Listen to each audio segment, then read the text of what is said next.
Le diocèse de Douala accueille Monseigneur José Avelino Bettencourt, nonce apostolique au Cameroun et en Guinée équatoriale. Cette visite exceptionnelle, débutée ce vendredi 22 novembre 2024, s'achèvera dimanche prochain. Pendant 3 jours, les fidèles vivront un temps fort, rythmé par des enseignements, des bénédictions et des échanges précieux avec le représentant du Saint-Père. Une visite qui respire l'espérance et ouvre de nouvelles perspectives spirituelles. Le nonce exerce le ministère de l'enseignement. Il fera donc une catéchèse sur les pèlerins de l'espérance. Donc ce que le chrétien peut espérer, c'est de mieux comprendre ce que c'est que l'espérance et c'est comment être un meilleur pèlerin, c'est-à-dire un homme en marche pour atteindre ce sommet qu'on appelle l'espérance. Dès son arrivée, Monseigneur Bettencourt a été accueilli avec ferveur par les élèves de l'école catholique des Koumdouma dans la simplicité et la prière matinale.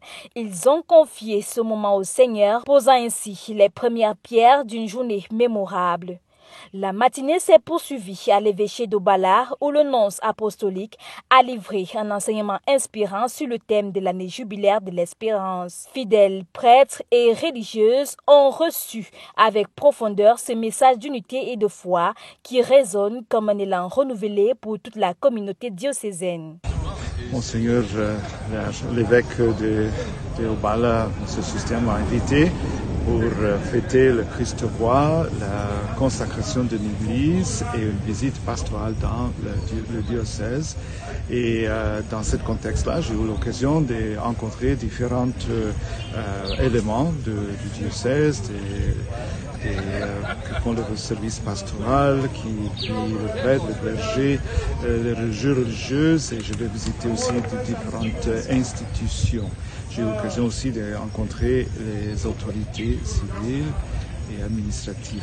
L'échange chaleureux a offert aux membres des conseils paroissiaux de la zone d'Obala et aux prêtres présents une compréhension plus claire du sens et des enjeux de cette année jubilaire. Ce fut un moment d'écoute, de dialogue et de communion qui marquera les esprits. Après cette rencontre enrichissante dans la salle Baba Simon de l'évêché, le nonce et sa délégation se sont rendus sur le chantier de la future cathédrale. Ils ont pu constater l'avancée prometteuse de ce grand projet, signe visible d'une église en marche et animée par une vision audacieuse pour l'avenir. La journée s'est achevée par des vêpres solennels en la paroisse cathédrale. Prêtres, religieux et fidèles se sont unis dans une prière intense et vibrante, élevant le cœur vers le ciel pour rendre grâce. La visite du nonce poursuivra ce samedi avec une rencontre attendue avec les fidèles de la Haute-Sanaga.